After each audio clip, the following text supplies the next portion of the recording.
¿Qué tal? ¿Qué tal? Estamos de nuevo en esta conexión mundial a través del portal news.com y su fanpage, el portal News Colombia.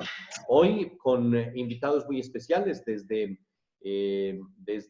Atlanta está César Augusto Orozco, desde Nueva York está Manuel Eduardo Martínez, desde Europa está Luis Bello, también nos acompaña Tatiana Tucker desde la ciudad de Bogotá, para compartir este espacio con el maestro Bernardo Méndez Lugo.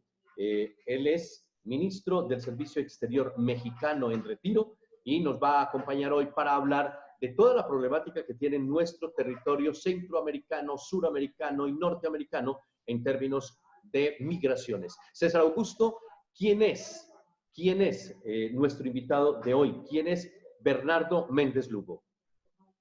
Una breve reseña del maestro Bernardo Méndez Lugo, es director ejecutivo de la Fundación Pro Inmigrantes América Sin Muros de la Ciudad de México. Ya lo has dicho, ministro del Servicio Exterior mexicano. Ha trabajado también como licenciado en Relaciones Internacionales de la UNAM. Tiene un posgrado en Planeación Económica y Social en Polonia y maestro en Estudios de Desarrollo de la Universidad de Sussex en Reino Unido, además de ser cónsul representativo en Atlanta, en San Francisco, en Tucson, Arizona, como cónsul alterno, y además ha sido embajador de México en El Salvador como consejero. Muy bien, ¿y quién es Tatiana Tucker? Tatiana Tucker es una periodista de 14 años, muy ducha, muy experta en el asunto del periodismo. Ha trabajado para medios como CNN, el canal CTTV en Bogotá, Colombia, y además una reportería en países de Asia. Muy bien, con ellos vamos a hacer conexión mundial. Saludo también a Manuel Eduardo Martínez, también saludo en Manizales, nos está acompañando, María Angélica Corcho. María Angélica nos está acompañando. Muy bien, César. Entonces, entremos en materia con el maestro Bernardo Méndez Lugo y esa condición de los migrantes de Centroamérica que buscan, doctor Bernardo Méndez, que buscan llegar a los Estados Unidos, pero que también tienen algunas dificultades con, pues bueno, las realidades de sus países. ¿Cómo está ese retrato hoy de la migración en Centroamérica hacia Estados Unidos, de Centroamérica y de México, obviamente? Sí, muchas gracias, Javier Ovidio, y un saludo muy afectuoso pues a todos los integrantes del panel, a Manuel Eduardo, a Tatiana, a Luis Bello. Creo yo que el fenómeno migratorio en los últimos años, particularmente lo que es la migración de Centroamérica a México, que históricamente había sido una migración de tránsito, una migración fundamentalmente hacia los Estados Unidos, un promedio de 400,000 migrantes de Centroamérica que atravesaban México yendo hacia los Estados Unidos. En los últimos años, con los cambios en las políticas migratorias y de alguna manera el sello de la frontera México-Estados Unidos de manera más rigurosa a partir de la administración Trump, muchos de ellos se han quedado en México y pues ya México se ha convertido en un país de destino. En este momento, con la situación de emergencia sanitaria, vale la pena, y creo que en esto tendrá información muy valiosa Manuel Eduardo Martínez desde Nueva York, sobre el impacto en los migrantes, muchos de ellos indocumentados, en ciudades como Nueva York, Atlanta, en otras ciudades de California. Creo yo que el impacto de la pandemia ha sido particularmente duro para inmigrantes latinos, muchos de ellos mexicanos y centroamericanos en los Estados Unidos. Creo que ese es un tema que iremos ahondando porque también ha generado más de 20,000 deportados mensualmente a partir de enero de este año hacia México, pero también, lo saben ustedes, en Colombia, deportados de Estados Unidos, pues que desafortunadamente han llegado ya contagiados, igual en Guatemala y Honduras. Así que el tema también de los deportados y retornados de Estados Unidos es un tema de mucha preocupación en México, Centroamérica y Sudamérica. Así que la situación de los migrantes radicados en Estados Unidos, trabajadores agrícolas e indocumentados que no cuentan con atención médica, que tienen poca información y que desde el punto de vista de vivienda, pues viven en un cierto hacinamiento que también influye en condiciones adversas y en mayor contagio. Así que esta panorámica general, Javier Ovidio y amigos del panel, creo yo que es muy importante para ver escenarios hacia la salida de esta emergencia y de qué manera recuperar reactivación económica, que es una preocupación tanto en Estados Unidos como en toda América Latina y el mundo. ¿Cómo vamos a retomar esta reactivación y en qué condiciones se va a hacer esta reactivación? Porque creo que también hay riesgos de brotes. Creo que en el caso de España, las grandes ciudades como Barcelona y Madrid, ahí Luis Bello nos podrá iluminar un poco de cómo están las cosas por allá. Gracias, Javier Ovidio. Muy bien, muchas gracias, maestro. César Augusto Orozco, desde Atlanta. Así es, muy interesante su acotación, maestro Bernardo. Tocó un tema muy importante sobre el Triángulo Centroamericano, esos países como son México, Guatemala y El Salvador. Hay conmoción entre estos países no solamente por la cuestión del coronavirus, sino por el asunto del ADN que está siendo chequeados o revisados para determinar si esta gente puede continuar en ese camino, aún siendo gente indocumentada. ¿Cómo visualiza usted esta situación en Centroamérica, maestro Bernardo? Bueno, en este momento la mayor parte de los países han tenido una política de cerrar fronteras.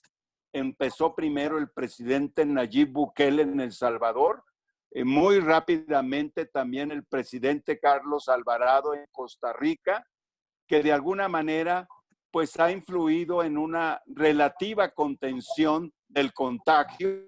Aquí la situación es que en este momento, con cerrazón de fronteras, incluyendo Guatemala y también la política migratoria de México, que ha sido muy presionada desde mayo del año pasado, o sea, el gobierno de México tuvo que cambiar significativamente la política migratoria que se había iniciado con el presidente López Obrador, y de alguna manera las presiones del presidente Trump han obligado a México a también generar políticas de contención. En los últimos 2 meses, México ha regresado a más de 4,500 migrantes de estos 3 países que señalabas, César Augusto Orozco: Guatemala, Honduras y El Salvador, de donde procede el 90% más de los que antes estaban transitando por México. Así que la situación en este momento está limitada, la circulación de personas, fuertemente controlada la frontera México-Estados Unidos. Estados Unidos tiene un veto para los que no son ciudadanos y residentes de entrar por la vía terrestre. Sí hay entrada por vía aérea, guardando ciertos protocolos, pero la frontera México-Estados Unidos o Estados Unidos-Canadá está totalmente restringida para los que no son ciudadanos o residentes permanentes de estos países, César Augusto. Muy bien, estamos en conexión mundial a través del portal news.com, a través de arroba el portal News Colombia. Se conecta también Manuel Eduardo Martínez desde Nueva York. Maestro Bernardo Méndez Lugo, con el recibimiento que le hacemos a través del portal news.com, quería entrar en materia acerca del inicio de esta pandemia. Mientras unos países como precisamente el que usted reseñaba, El Salvador, a través de su presidente Nayib Bukele, cerraba las fronteras, no permitía sino lo mínimo, y lo mínimo era nada. Otros se estaban tomando como el fresco, la tranquilidad, entre ellos Nicaragua, que su presidente Daniel Ortega no apareció sino muchos días después, y también el presidente mexicano Andrés Manuel López Obrador, con una frescura dejaban partidos, dejaban que se hiciera la vida normal, y tenemos la sensación en el exterior que estas dos naciones están ocultando información muy importante. Algunos medios informativos y médicos dicen que el promedio de muertes ha aumentado o se ha exponenciado 5 veces la cantidad y de contagiados en esos países. ¿Usted tiene alguna información especial que nos haga ver una luz diferente? Muchas gracias, Manuel Eduardo, por la pregunta. Este ha sido un tema que, como saben, ha sido ventilado en la prensa internacional por el New York Times, por el País de España, por el Wall Street Journal, el tema del subregistro de fallecimientos en el caso de México. Aquí también desde el principio, en los diagnósticos médicos, se habló de neumonía atípica. Así que la manera también de definir el diagnóstico de los fallecimientos de alguna manera ha influido en que no se tenga una nitidez del número de fallecidos por el coronavirus en México. Sin embargo, de alguna manera se ha logrado en la mayor parte del país. Son aproximadamente 6 ciudades donde se concentran el 80% de los casos, o quizás un poco más. Estamos hablando de Ciudad de México y la parte metropolitana de la Ciudad de México, el caso de Tijuana, en Baja California Norte, Cancún, que en este momento ya Cancún se ha informado que va hacia la baja la curva. Así que en síntesis, es muy probable que sí haya habido un subregistro de fallecimientos al haber calificado la causa como neumonía atípica. Sin embargo, no estaría tan seguro de las cifras que quintuplican esa cantidad de fallecidos. Todavía lo que son las personas hospitalizadas que están entubados, no se ha llegado a una situación, digamos, de una capacidad total. Todavía hay una cierta capacidad para atender. Creo que la curva no ha pasado, es decir, estamos exactamente en la parte de la punta de la pandemia. Se decía que era el 8-9 de mayo, pero creo que se ha extendido y muy probablemente con los días iremos teniendo más información sobre el número de fallecidos. Como ustedes saben, diariamente el subsecretario de Salud, Hugo López-Gatell, informa durante 1 hora, acompañado de funcionarios y expertos de enfermedades infecciosas, lo que está sucediendo en las diferentes áreas del país. A lo que nosotros nos preocupa como América Sin Muros es el tema de la reactivación económica. Estados Unidos ha tenido una fuerte presión para que las cadenas productivas de Estados Unidos, particularmente la industria automotriz, ya hay 12 estados de la República que están en proceso de reactivar el tema de autopartes e industria automotriz. Nosotros no estamos tan seguros en América Sin Muros de que las condiciones sanitarias y de protocolos de salud se puedan cumplir plenamente para evitar más contagios. Creo que los próximos días son decisivos para saber si efectivamente las etapas que se han señalado para reactivación económica, que sería esta primera etapa que empezó en pocas partes del país el lunes 18 de mayo, con una segunda etapa hacia fines de mayo, principios de junio, y pues vamos a estar muy atentos a la evolución de los casos. Como ves, en el caso de Estados Unidos ya rebasaron 93,000 fallecidos. Estamos muy probablemente el día de hoy entrando a 95,000 fallecidos.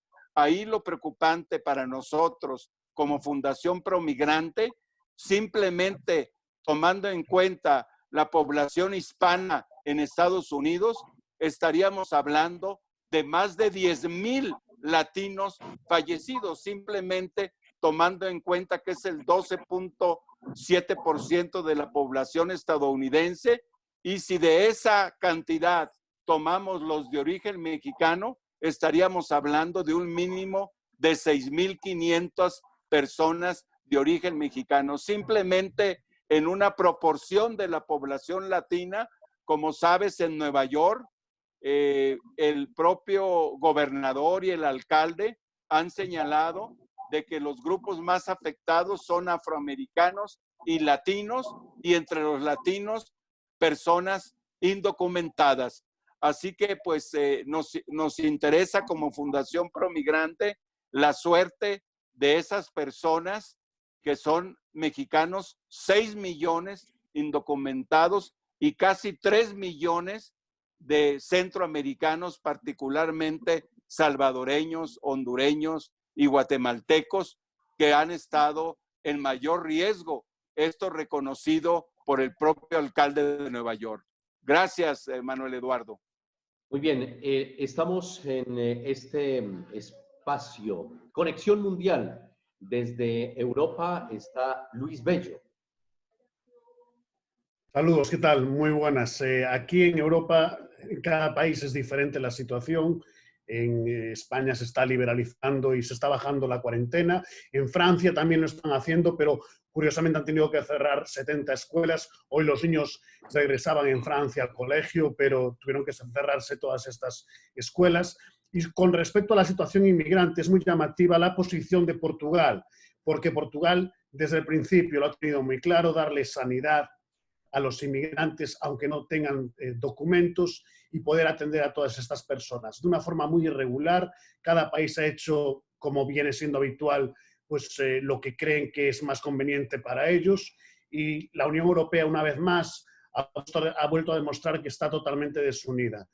A mí me gustaría hacer una pregunta al señor Méndez con respecto a lo que está sucediendo en México, porque las noticias que trascienden de México son noticias que siempre vinculan a la violencia con las situaciones que se están viviendo en el país. En este momento, por ejemplo, tenemos un secuestro que se localizó en la Ciudad de México y que ha dado la vuelta al mundo, como la violencia que se están realizando por parte de ciudadanos hacia personal médico, lo cual aquí nos llama mucho la atención, porque en el resto del mundo, en muchos países y sobre todo en Europa, lo que se está es aplaudiendo al sector sanitario en lugar de maltratarlo, castigarlo, golpearlo, como le está sucediendo a muchos sanitarios y profesionales en México.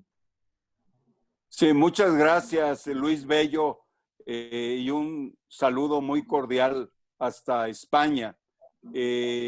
Efectivamente, se han generado problemas de agresiones físicas y agresiones de diversa índole hacia el personal médico en algunas ciudades del país. Yo comentaba contigo fuera de cámara hace unos minutos sobre cómo creo que en Estados Unidos también, quizás nos pueda atestiguar también Manuel Eduardo, cómo el tema de la pandemia se ha convertido en una situación política interna.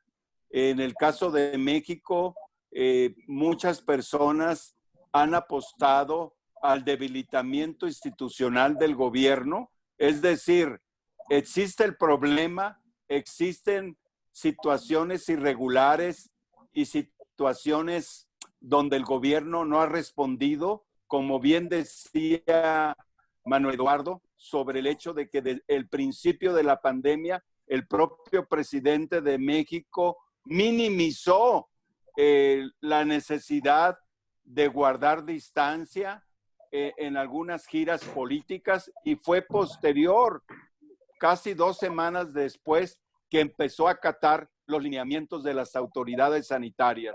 En ese sentido, como en Estados Unidos, nosotros desde México observamos que esta pandemia, por ejemplo, está debilitando al presidente Trump en parte por un manejo inadecuado, con un manejo que no ha sido lo suficientemente eficaz para proteger a la población, y creo que le pudiera costar la reelección.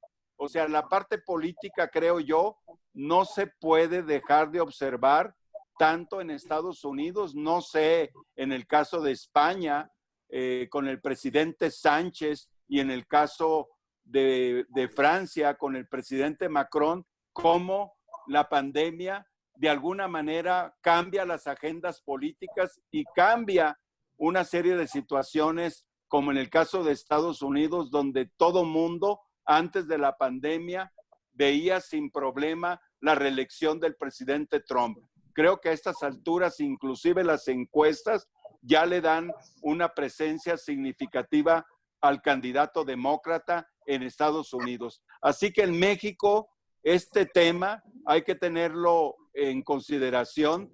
También alienta situaciones de polarización política y de división, donde grupos políticos, tanto en el poder como desplazados del poder, recordar que en México, pues un grupo que históricamente había sido un bloque de dominio político durante 40 años, de alguna manera, pues fue desplazado con la llegada de López Obrador y su equipo. Así que no hay que perder de vista que hay en este momento una guerra mediática, una guerra de redes sociales que también pretenden utilizar la pandemia.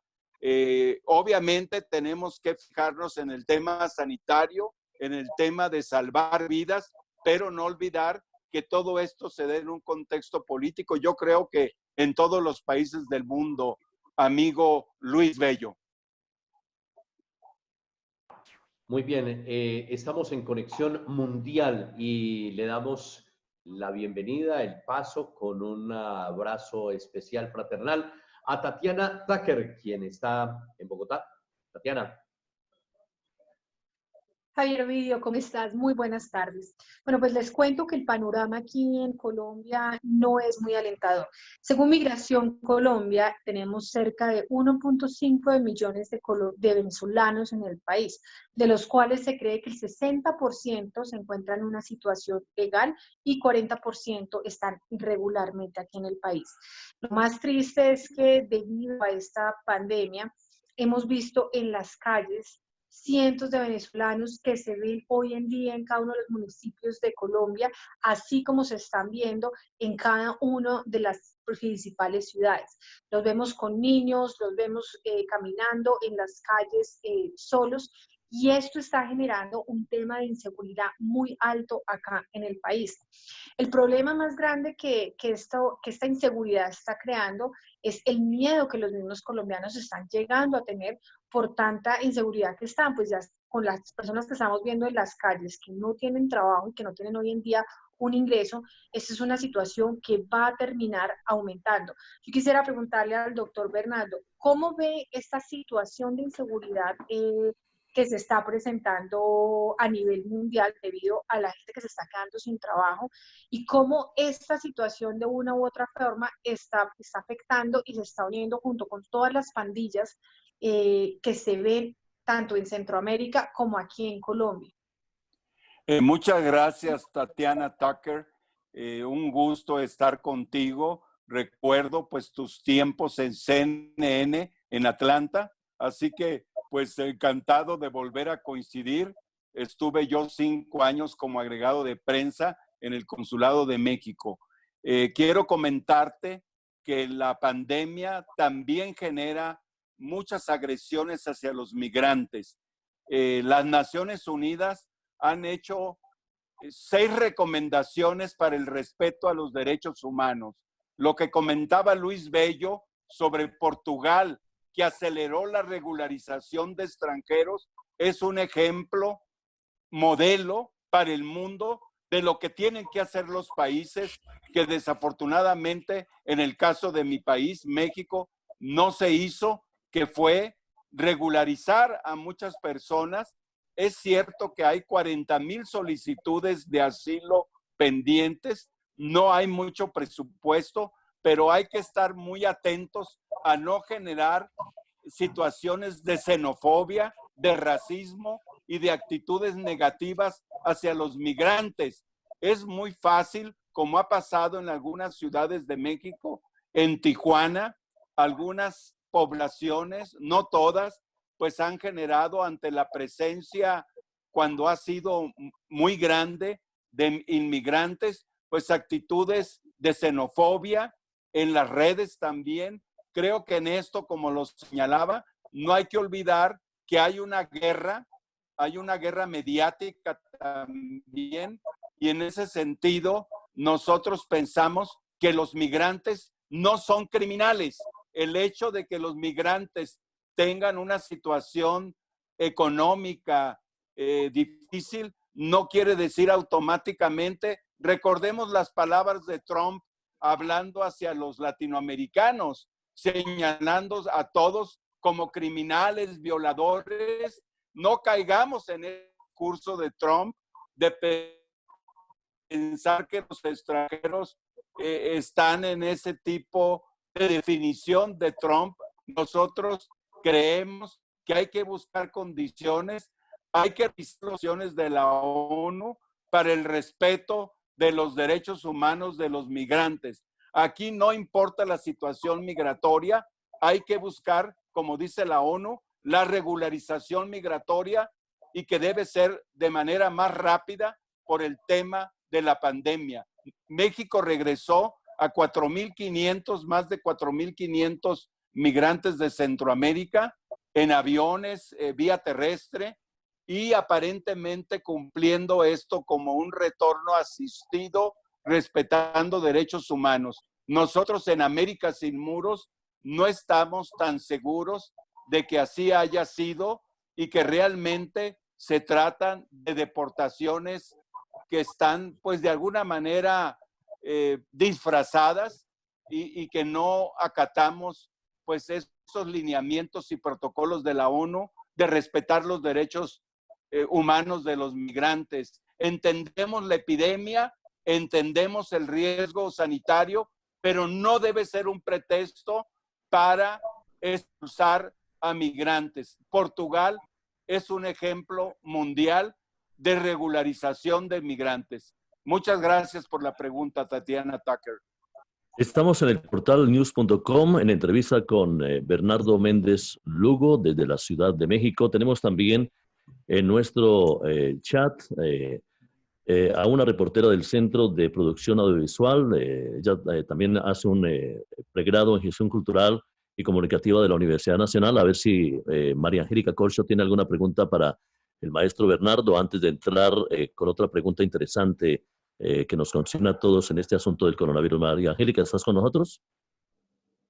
Hola, sí, muy buenas tardes. Muchas gracias a todos por sus anotaciones. A Bernardo por contarnos pues la situación de México y esclarecernos un poco esto.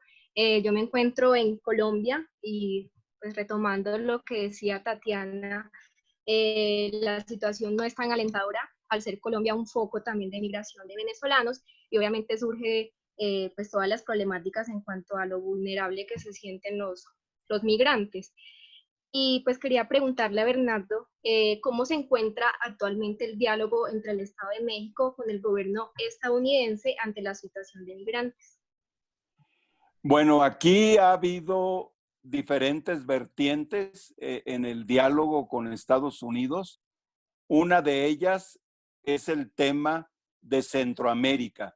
O sea, México, a partir de mayo del año pasado, tuvo una amenaza directa de parte del presidente Trump, que si México no actuaba para detener la migración de Centroamérica por territorio mexicano, seríamos castigados en la parte comercial, en la parte de impuestos, de aranceles, y México de manera, pues vamos a decir, muy inmediata, viajó el canciller a Estados Unidos y se acataron algunas de estas presiones de Estados Unidos.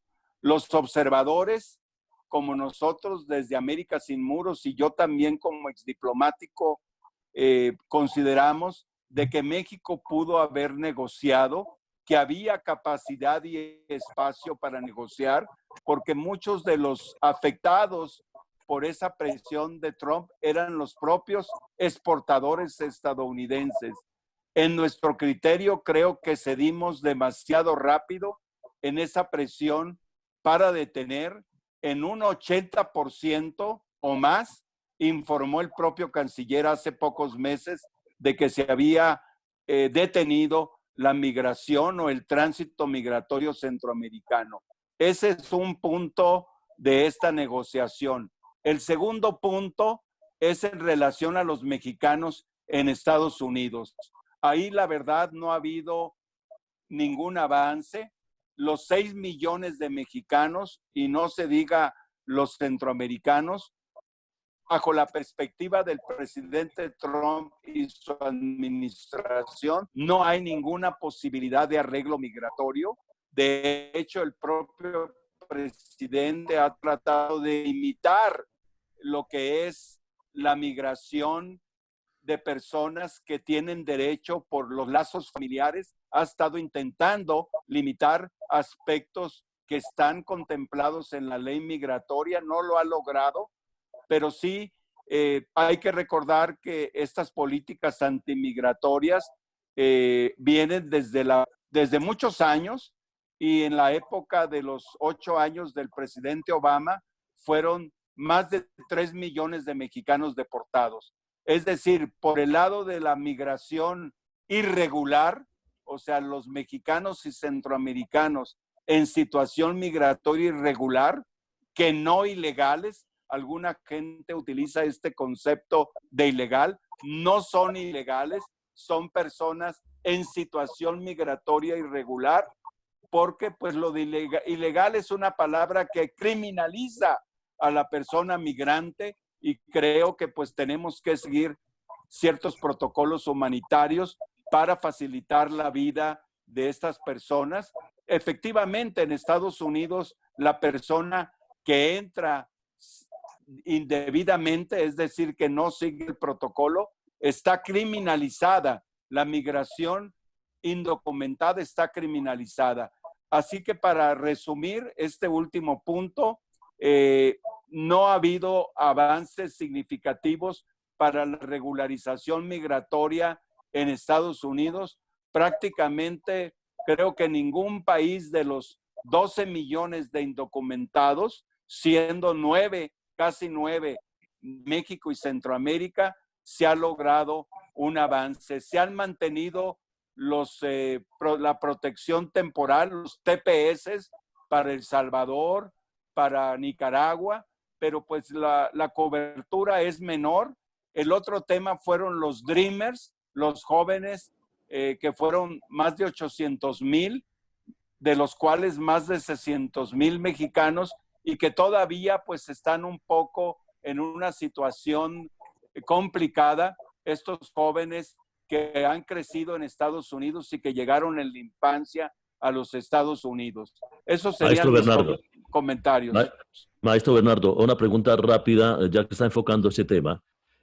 México ha solicitado al G20 afrontar el asunto de inmigración. También el flujo migratorio desde Centroamérica hacia Estados Unidos, pasando por México, no se detiene. Usted, como director ejecutivo de la agrupación o el Grupo América Sin Muros de la Fundación, ¿qué hacen ustedes para velar, para ayudar en este caos, en esta situación, en estos países?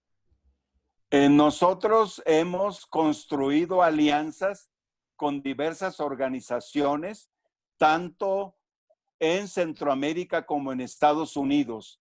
En Guatemala hemos estado recientemente 2 veces.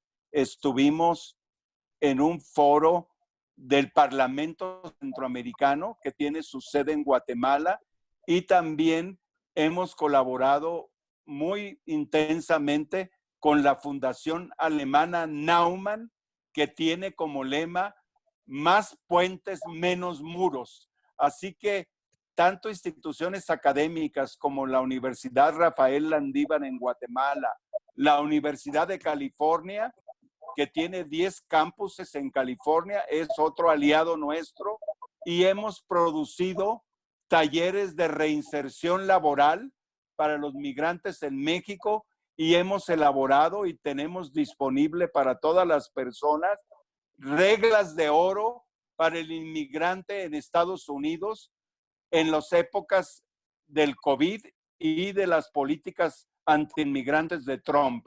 Lo mismo tenemos las reglas de oro para deportados en México y Centroamérica, y obviamente las reglas de oro para transmigrantes en México, que desafortunadamente pues han sufrido de mayo a la fecha, es decir, en el último año, también han sufrido hostigamiento y deportaciones de parte de autoridades mexicanas. Creo yo que como mexicano no puedo negar que México, pues de alguna manera, ha repetido o replicado algunas de las políticas más nefastas del presidente Trump, César Augusto.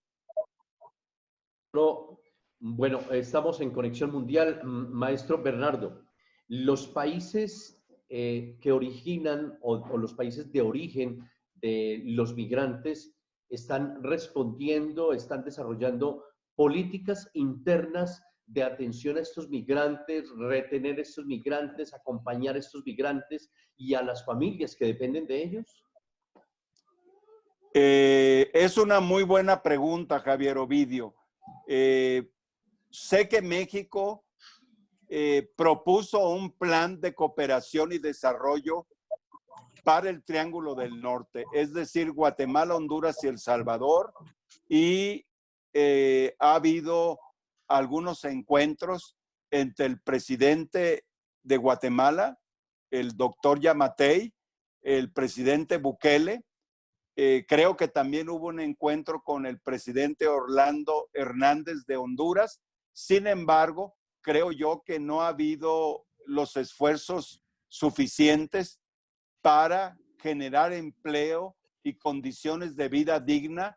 Y creo que esto también es cierto para México. A pesar de muchos esfuerzos, las tendencias migratorias de zonas indígenas mexicanos, nosotros en América Sin Muro hemos estudiado de que del total de los migrantes mexicanos que en los últimos 10 años se ha vuelto una tasa negativa, es decir, tenemos más retornados, más personas de regreso que más personas que se van, pero entre los que se van hay un 20% o más que son personas indígenas de México, de Oaxaca, de Guerrero, de Chiapas, y yo creo que esto también de alguna manera revela la situación pues de pobreza, de extrema pobreza y de pocas condiciones para el desarrollo. En síntesis, Javier Ovidio, creo que los gobiernos no han hecho lo suficiente.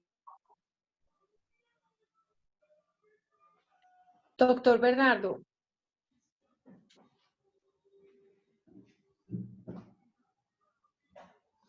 Muy bien, estamos en Conexión Mundial. Tatiana Tucker tenía pregunta para el doctor Bernardo.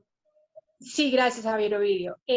Doctor Bernardo, usted dice que los gobiernos no han hecho lo suficiente, pero pues al final esto no es un problema solo de los gobiernos. ¿Qué han hecho los consulados de Venezuela en cada país o donde hay presencia para poder también ayudar con esta situación que pues, al final los está afectando completamente? El tema es que estoy en dos partes. Yo no sé si ya empezamos a declarar como suficiente ilustración de este evento. Maestro Bernardo Méndez, creo que tiene el micrófono cerrado ante la pregunta de Tatiana Tucker en Colombia. Sí, ya lo tengo abierto. ¿Sí se escucha? Okay. Perfecto. Adelante con la respuesta. Sí, no escuché la última pregunta de Tatiana, creo que hubo algún problema aquí de conexión. Adelante Doctor con la Bernardo, sí, le preguntaba, usted habla de que los gobiernos en cada país no han hecho lo suficiente porque pues igual al final no hay los recursos y nosotros en cada uno de los gobiernos estamos afrontando de nuestros presupuestos cómo poder ayudarlos. Por ejemplo, en Bogotá, la alcaldesa de Bogotá hace 2 meses le dijo al presidente de la República en Colombia, aquí les estamos pagando los servicios, les estamos pagando la educación, les estamos pagando la salud, pero no podemos además pagarle los arriendos, porque ya se convierte en un problema económico muy grande para cada ciudad, para cada municipio, para cada país. ¿Qué está haciendo el gobierno de Venezuela por fuera, en los lugares donde aún tiene un consulado presente, para Sí, poder ayudar mira, a sus connacionales? sí, mira, no conozco la situación actual del servicio exterior venezolano. Desconozco qué políticas están haciendo en relación a esta diáspora venezolana. En México también tenemos un flujo importante, definitivamente no en las cantidades que tiene Colombia o que tiene Perú. Creo yo que pues el gobierno venezolano se encuentra en una situación muy compleja. Es una situación también de confrontación con Estados Unidos, donde también operan, como en el caso de Cuba, bloqueos a la situación pues de las políticas del país, además de los propios errores y fallas en la gobernabilidad, en el gobierno. Creo que no hay que despreciar situaciones que tanto Cuba, Venezuela, independientemente del juicio que nos merezcan sus gobernantes, creo que ha habido una agresividad extrema, casi para provocar la caída de gobiernos, y en ese sentido, pues la situación de Venezuela, creo que hay que analizarla en un contexto mucho más complejo de las agresiones también que vienen de parte de Estados Unidos, o bloqueos o castigos para los países que tienen, por ejemplo, el comercio en la parte energética con Venezuela. Creo yo que si bien es cierto que hay situaciones muy lamentables y muy criticables del gobierno, hay que entender el tema en un contexto donde hay una gran agresividad y que es reiterada de parte de la administración Trump hacia Venezuela y hacia otros países en el mundo, en los cuales pues hay algún tipo de enemistad o que se percibe una situación de confrontación con esos gobiernos de parte de la administración Trump. Nosotros en América Sin Muros esperamos que llegue una administración demócrata y que sea más, conciliadora a nivel internacional para mejorar la paz mundial. Creo yo que la manera en que ha actuado la administración Trump no es lo más adecuado ni para los migrantes ni para la paz mundial. Tatiana. Bien, yo creo que no solo la migración de Centroamérica, de Sudamérica, la migración de Colombia, de Venezuela, o de venezolanos o de colombianos, se da hacia los Estados Unidos, también se da hacia Europa, y eso lo hemos experimentado, y parte de la intervención que hacen nuestros connacionales en el tema económico hacia nuestros países, pues bueno, se ve con la llegada de dólares o la llegada de euros. Porque, Luis, en Europa también se siente fuertemente la presencia de población latinoamericana en estos países, en España, en Francia, en Italia, de colombianos, de venezolanos, de centroamericanos, y es bastante pues fuerte la presencia de estas personas allí, ¿no? Sí, por supuesto. Incluso estamos acostumbrados a la migración y a las conquistas y a ser conquistados desde hace muchos siglos. No solamente la inmigración de toda Latinoamérica, sino también la inmigración de países como puede ser el caso de Siria, de Centro Europa, y dependiendo de las crisis que haya en cada momento, España acoge o es acogida, porque también, por supuesto, los españoles hemos emigrado por todo el mundo. Y entonces es un intercambio. Cuando hay necesidad, la gente se termina moviendo de un lugar a otro, y creo que esa es la razón por la que tanto colombianos como mexicanos como venezolanos emigran. Las razones son muy diferentes, pero yo creo que la razón más fuerte sea huir de la violencia. El hambre y la violencia creo que son los males más grandes que impulsan a la gente a tener que moverse y tener que emigrar. Y por eso el señor Méndez tiene mucho conocimiento de todas estas cosas por la experiencia de ayuda que ha tenido. No sé si sus viajes y sus oportunidades de trabajo como diplomático ha podido estar en contacto con realidades también en otros países, en el caso de países europeos.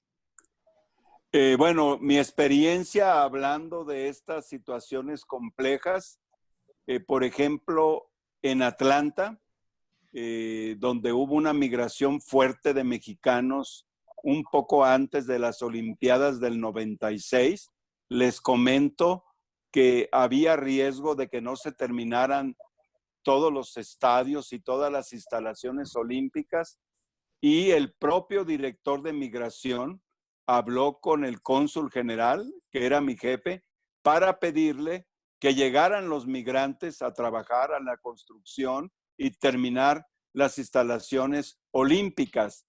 Esto también con la advertencia que terminada la Olimpiada, la autoridad migratoria pues iba a hacer una redada de las personas que no tuvieran documentos. A mí me tocó ya esa parte posterior, y en algún momento también cuando estábamos dando servicios, enfrentarnos a pequeños grupos del Ku Klux Klan. El Ku Klux Klan en ese momento, no realmente con no mucha presencia, pero sí significativo, que estuvieran hostigando a donde íbamos a dar servicios en Alabama y en algunas poblaciones de Georgia. Así que bueno, esa experiencia es la contradicción también de alguna manera de la economía estadounidense, que cuando necesita trabajadores, ahorita por ejemplo, los trabajadores agrícolas han sido declarados trabajadores esenciales. Sin embargo, pues no siempre todos ellos, dice el periodista David Bacon de California, que una buena parte de esos de 2,5 millones de jornaleros agrícolas no están en situación migratoria regularizada. Así que ha sido esta constante de estira y afloja, de que cuando necesitan al trabajador es bienvenido, como decía mi jefe, es bienvenido el cuerpo de este trabajador, pero los brazos, pero no el cuerpo entero o no el alma entera. Y creo yo que estas tendencias también antiinmigrantes, pues también desafortunadamente se presentan en otras latitudes como en Europa, y pues no siempre es fácil para los migrantes pasar todos esos riesgos de travesías, como bien lo hemos visto los que llegan del norte de África o de Siria y que mueren ahogados en las costas del mar Mediterráneo, y obviamente que también lo hemos visto en las costas del sur de México, de migrantes que han intentado llegar por el mar. Así que muchas gracias, Luis Bello, por tu pregunta. Muy bien, Manuel Eduardo.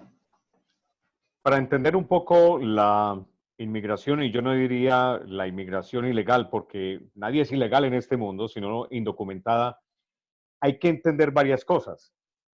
Una de ellas es la doble moral, como lo decía el maestro Bernardo, que requieren una parte de los servicios, pero a la hora de repartir las ganancias es otra cosa, a la hora de enfrentar el racismo es otra, a la hora de admitir los inmigrantes, los que vienen de Centroamérica, el caso de los inmigrantes cubanos después de haberse regularizado las relaciones de Estados Unidos con La Habana, ellos perdieron la historia de pies secos, pies mojados, que inmediatamente lograban tener sus documentos después de pisar territorio norteamericano. Estoy hablando del el pueblo cubano.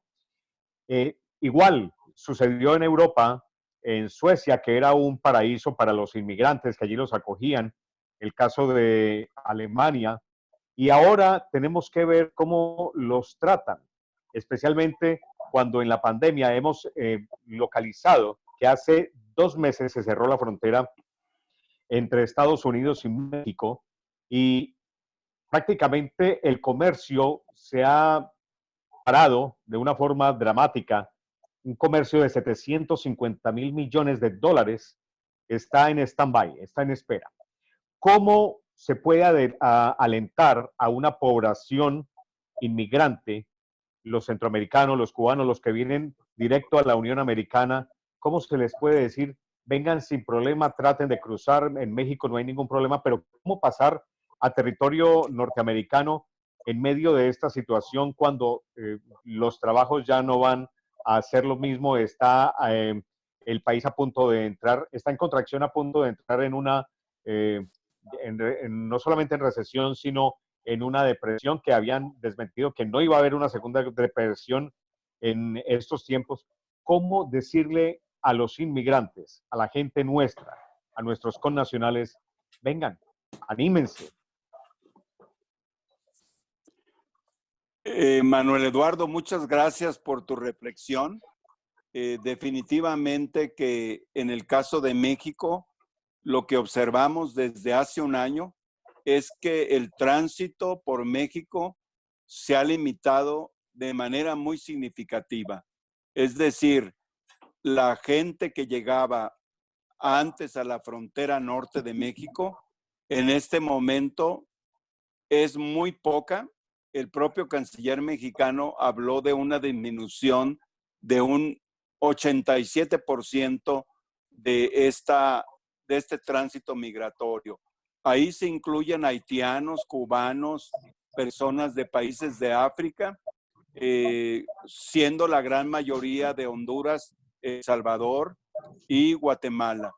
En este momento está en proceso la reactivación económica de Estados Unidos y también de las ramas industriales que están vinculadas a la industria estadounidense, particularmente industria automotriz y de autopartes. Estamos, lo decía yo hace un momento, preocupados en América Sin Muros porque no estamos tan seguros que esta reactivación pues tenga todos los protocolos de salud en las fábricas, en la transportación de los obreros, de los empleados. Así que pues este es un tema que, como sabes bien, en Estados Unidos hay muchos estados, creo que 26 estados, que ya están tratando de reactivar. Uno de ellos es el estado de Georgia, donde hay aproximadamente 1 millón de latinos, y tengo información directa desde Atlanta de que esta reapertura, quizás nos pueda decir algo César Augusto, que vive en Atlanta, esta reapertura no hay una certeza de que no se generen más brotes y contagios de COVID-19. Así que sí deseamos una reactivación económica y que haya oportunidades. Sin embargo, en la parte donde posiblemente se aumenten visas de trabajo, va a ser en el tema agrícola, las visas H2A de agricultura y la visa de servicios no calificados. Es posible que por ahí haya un incremento. Sin embargo, creo que en términos generales, como tú bien lo señalas, Estados Unidos muy probablemente no se va a escapar de entrar a una situación de depresión profunda, por lo menos en el próximo año. Es poco probable que tengamos una reactivación significativa. Vamos a ver, en México también estamos pues muy vinculados y muy atados a lo que pasa en la reactivación de Estados Unidos, y México le está apostando mucho a esa reactivación. Algunos mexicanos seríamos de la idea de diversificar con otros países, pero pues son palabras mayores el tratar, por ejemplo, de buscar alianzas con China o con la India y con otras potencias emergentes. Creo yo que, de hecho, el propio Tratado de Libre Comercio limita en algunas de las cláusulas posibles alianzas comerciales de México o de Canadá con otros países que no sean parte de este acuerdo trinacional de América del Norte de libre comercio. Gracias, Manuel Eduardo. Muy bien, yo quiero darle paso a María Angélica, que está en Manizales, estudiante de comunicación de la Universidad Nacional. María Angélica. Bueno, María Angélica, mientras llega María Angélica, yo le quiero preguntar al maestro Bernardo Méndez, a ver, sobre esa labor que hace, la tarea que desarrolla la Fundación, porque hemos hablado del Estado y hemos hablado de detalles de lo que está ocurriendo con la migración en Centroamérica, México, Estados Unidos, Colombia, Venezuela. Pero bueno, contémosle a nuestros seguidores, a las personas que están a esta hora conectados con nosotros, esa misión que desarrolla la Fundación rápidamente en estos minutos finales, doctor Bernardo. Sí, nosotros hemos buscado alianzas con organizaciones no gubernamentales, con gobiernos y con el sector académico. Voy a poner un ejemplo de cada una de estas alianzas. Con el sector gobierno tuvimos un taller virtual el 12 de mayo con la Secretaría del Migrante del Gobierno de Michoacán. En México, casi todos los estados de la República tienen oficinas para atender al migrante, tanto en Estados Unidos como al que deportan o que retorna a su región. Así que tuvimos este conversatorio con la Secretaría del Migrante de Michoacán, pero también estuvieron como anfitriones los secretarios de Migrante del estado de Guerrero, que es donde está Acapulco, para que lo ubiquen geográficamente, el estado de Zacatecas, que tradicionalmente tiene mucha población migrante, y el estado de Guanajuato, en el Bajío mexicano, cerca de Guadalajara. Así que esa es la parte de vínculos con organismos gubernamentales, pero también tenemos una alianza con la Fundación Alemana Naumann, que tiene una oficina en Tegucigalpa y tiene presencia en 60 países. La Fundación Friedrich Naumann la fundación tiene su sede regional acá y hemos hecho muchos eventos, incluyendo talleres de reinserción laboral de migrantes, y obviamente pues hemos tenido algún tipo de vínculo con el Parlamento Centroamericano y académicos de Estados Unidos y también de entidades de gobierno y no gubernamentales de Canadá. El objetivo es visibilizar la necesidad de defender a los migrantes, sus derechos, el generar oportunidades y crear conciencia en la población y en los gobiernos de que el migrante no es un delincuente. El migrante viene, como bien decía Luis Bello, que creo que se tuvo que retirar por una emergencia, los migrantes también se vienen por violencia, no solamente la extrema pobreza, y en los últimos años el cambio climático y las condiciones ambientales adversas se está convirtiendo en un factor muy importante de las migraciones a nivel internacional. Reitero, extrema pobreza, violencia y cambio climático está entrando cada vez más como una causa de migración internacional. Gracias, Javier Ovidio. Muy bien, gracias, doctor Bernardo. Tatiana.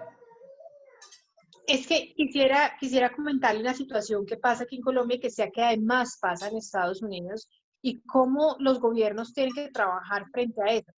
En Colombia, una persona que tenga un hijo nacido en Colombia tiene automáticamente el derecho a pedir su nacionalidad. Entonces, lo que está sucediendo en Colombia es que muchos migrantes que han llegado aquí al país han decidido tener hijos porque saben que así pueden legalizar su situación migratoria, lo que hace que las cosas sean muy tristes porque desafortunadamente en las calles ve muchas familias caminando para arriba y para abajo con niños pequeños. En algunos casos serán embarazos que han sido planificados, pero en muchos otros, como ya se ha visto en los últimos años, han sido embarazos que han sido concebidos con el objetivo de poder obtener una nacionalidad de una manera más rápida. En Estados Unidos, al nacer, independientemente que mis padres sean o no sean legales, al nacer en suelo americano, automáticamente uno se convierte en ciudadano americano. ¿Cuál es la situación que pasa en otros países de América Latina sobre esta situación de inmigrantes que están en cada uno de sus países y que de una u otra forma pues están teniendo niños que son nacionales de cada país? En Europa no pasa lo mismo, porque en Europa cuando nace un niño, por ejemplo en España, adquiere la nacionalidad de los padres.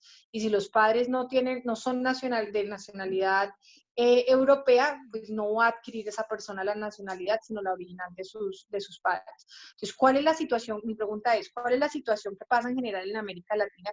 ¿Y cómo se está atendiendo estos casos en los que dicen, yo puedo ser ilegal, pero mi hijo es nacional de este país? Creo que en términos generales, a diferencia de lo que bien mencionabas en Europa, de que no se adquiere la nacionalidad y mucho menos la ciudadanía por haber nacido en Gran Bretaña, España, Italia o Francia y muchos países europeos, creo yo que en la mayor parte de América Latina impera lo que los juristas denominan el jus soli, que es el derecho por haber nacido en el territorio de un país. En el caso de México, así opera. Cualquier persona que nace en territorio mexicano se convierte en mexicano. Tuvimos en algún momento la Comisión Mexicana de Apoyo a Refugiados, la COMAR. Tuvimos más de 20,000 personas en los años 80 procedentes de Guatemala, que había una guerra interna, y muchos de los niños que nacieron en México durante este tiempo de exilio de familias, muchas de ellas indígenas mayas de Guatemala, se convirtieron en mexicanos y pues tienen derecho a la nacionalidad y a la ciudadanía mexicana. Aquí en México, el tema de la ciudadanía, vamos a decir, está separado de la nacionalidad en el sentido de que para ser ciudadano, pues tiene que tener un domicilio en México, la persona, y de esa manera poder registrarse para votar. En pocas palabras, tengo la impresión que en la mayor parte de los países todavía prevalece este jus soli, que es el derecho por haber nacido a la nacionalidad. Y pues yo creo que es un tema que, como algunos de ustedes lo saben, en Estados Unidos el presidente Trump intentó o ha intentado quitar ese derecho a los hijos de personas indocumentadas nacidos en Estados Unidos. Así que nuestra posición es defender el derecho de las personas a tener una nacionalidad. No coincidimos con esta idea de crear personas apátridas por estar en un país y que los hijos no tengan derecho a esa nacionalidad. Es un tema complejo, lo entiendo. Alguien mencionó el caso de Suecia. Me tocó pues ser testigo de cómo en algún momento inmigrantes latinoamericanos y de otros países abusaron de esa apertura del gobierno sueco hacia los extranjeros, y obviamente ha pasado en Canadá en relación al abuso del asilo de parte de mexicanos y en algún momento impusieron una visa que en este momento no está, pero sí estamos conscientes que se pueden generar abusos, aunque pensamos que debe de prevalecer el derecho humano a tener una nacionalidad independientemente de la situación migratoria de los padres, en el entendido de que abusos existen en todo el mundo, pero eso no debe ser una limitante para el derecho a tener una nacionalidad. Gracias. Muy bien, estamos ya en los minutos finales de esta conexión mundial con el doctor Bernardo Méndez Lugo, ministro del Servicio Exterior Mexicano en retiro. Él ha querido compartir con nosotros. Vamos en este cierre final, hacer una reflexión de qué nos ha dejado este programa, de qué nos ha dejado esta conversación con el doctor Bernardo Méndez Lugo. César Augusto. Bueno, indudablemente el tema de migración sigue siendo latente, como lo reitera el maestro Bernardo. No es un asunto de término de ilegal, sino simplemente una persona que está optando por tener un mejor estatus de vida en cualquier país que se genere inmigración. De suerte que hemos aprendido mucho de Bernardo, Javier Ovidio, en esta noche, en este programa. Así es. Tatiana, nos quedan muchas reflexiones a lo que nos ha contado el doctor Bernardo Méndez Lugo. En el caso nuestro, nos inquieta cada vez más. Los venezolanos salieron de la nada, llegaron a la nada y regresan a la nada porque hemos sido testigos de cómo se regresan los venezolanos a propósito de esta pandemia del COVID-19. Pues sí, Javier Ovidio, muy triste esta situación que se está viviendo actualmente en Colombia, así como en otros países de América Latina y a nivel mundial. Creo que la reflexión es además para nosotros como ciudadanos, quienes tenemos que ver al día a día la situación de estas personas, que nosotros también intentemos ayudar de una u otra forma, porque no es fácil ver en las calles cómo familias enteras con bebés, con niños de 1 año, de 2 años, andan caminando con las maletas, con sus mochilas, con las pocas pertenencias que tienen, tratando de buscar un refugio. Entonces creo que la tarea no es únicamente para los gobiernos que hacen lo que se puede con los presupuestos que tienen, sino también para que de una u otra forma las personas que podamos intentemos ayudar de una u otra forma a esta población que se encuentra tan vulnerable en este momento a nivel mundial. Conexión Mundial, una transmisión que llevamos a cabo en esta tarde del Día Sensacional para todos ustedes. Javier Ovidio. Sí, señor. ¿Sí? Doctor Bernardo, pues yo le quiero agradecer este tiempo que nos ha dedicado, el tiempo previo de preparación. Le quiero agradecer esta conversación y estas reflexiones que ha querido compartir con nosotros. Muchas gracias. Una reflexión final. Tanto los países de origen como los países de tránsito, como los países de destino, tienen, pues de alguna manera, responsabilidades que cumplir. El país de origen, porque tiene que generar opciones de vida digna, de paz para sus ciudadanos y evitar esas riesgosas travesías.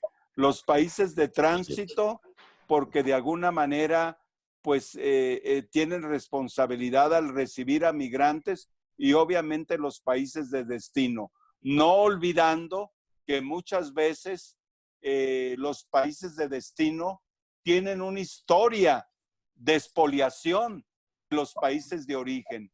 Es decir, el desarrollo desigual y la dominación de un país sobre otro, tanto en África y Europa, la relación histórica de estos países con Europa, creo que hay que reflexionar cómo los países de destino como Estados Unidos y los europeos tienen una gran responsabilidad histórica, porque muchas veces han sido relaciones muy desiguales y muy abusivas hacia los países pobres y países en desarrollo. Javier Ovidio.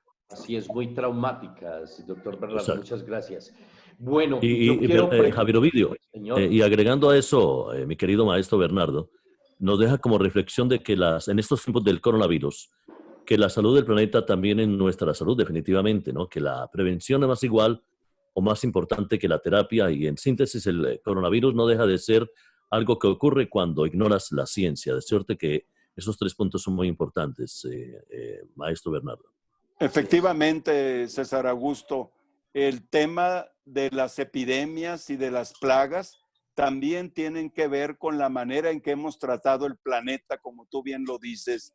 Esto es consecuencia en mucho de una política ambiental no muy favorable bajo el sistema de desarrollo que hemos seguido. Es un momento para repensar los modelos de desarrollo y buscar mayor sustentabilidad y mayor equilibrio ecológico, César Augusto, Javier Muchísimas Ovidio. gracias. Muchísimas bien, gracias. Yo quería gracias. agregar algo. Cuénteme, Perdón. María Angélica. Ya le iba a dar la palabra a María Angélica. Bueno, también es importante en esta reflexión pensar de que esto es un trabajo de todos, no solamente desde la gestión de los gobiernos y los recursos públicos que han estado pues atendiendo la emergencia sanitaria, sino también un trabajo desde la ciudadanía y en este caso de los migrantes que también están siendo afectados y vulnerados. Porque es importante resaltar que el cierre de frontera ha traído unas consecuencias nefastas, pero también la pregunta es cómo se puede abogar por una migración segura y controlada, teniendo pues en cuenta todos los protocolos sanitarios que se deban llevar a cabo y así pues se pueda controlar un poco más la situación. Muy bien, Angélica. Coincido totalmente contigo y bueno, dedicaremos otro programa a esta idea que está en el Pacto Global de Migración de las Naciones Unidas, que fue aprobado en diciembre del 2018 en la Asamblea General, el Pacto Global que busca una migración regular, una migración pues más ordenada, y creo que esto pues sería un tema de ver en post-pandemia cómo estamos en esos lineamientos y protocolos de las Naciones Unidas para una migración regular y ordenada.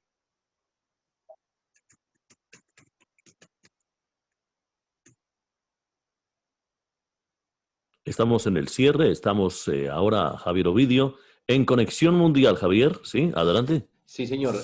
Agradecerle a Germán Orozco el apoyo, el aporte que ha hecho desde la parte técnica para poder que esta señal esté llegando a todos nuestros seguidores a través de @el portal News Colombia. César, Tatiana, muchas gracias y hasta otra oportunidad. El próximo jueves estaremos de nuevo con otros invitados aquí en este portal News Colombia. Tatiana, muchas gracias. Muchas gracias a ti, Javier Ovidio, y a César por esta invitación. César, nos encontramos el próximo jueves. Así es, Javier. En noticia de última hora, el estado de Georgia se consolida. ¿Sí? ¿Me estás escuchando, Javier? Sí, señor. Sí. Como cierre final, Georgia se consolida con el caso de coronavirus más bajo desde que se diera este anuncio, abril 8, un descenso del 12% dentro de los más de 4 millones de personas a nivel mundial contagiados con el coronavirus. Muy bien, y le cuento también que Colombia ha extendido la cuarentena o la decisión de mantenerse en casa hasta el próximo fin de mes, es decir, hasta el 31 de mayo, aunque algunas actividades se han venido normalizando con todos los protocolos de bioseguridad, pero Colombia también empieza a reactivar algunas actividades y bueno, el cierre se mantiene hasta el próximo 31 y la emergencia sanitaria en Colombia se extenderá hasta el mes de julio, es lo que ha dicho el presidente de la República de Colombia. De esta manera llegamos al final, agradeciéndole a María Angélica este acompañamiento especial, a Germán Orozco. Llegamos al final de esta conexión mundial. A ustedes gracias y nos encontramos en 8 días con otros invitados aquí en este espacio de la red internet a través de nuestra fanpage @portal News Colombia. Feliz tarde y feliz noche.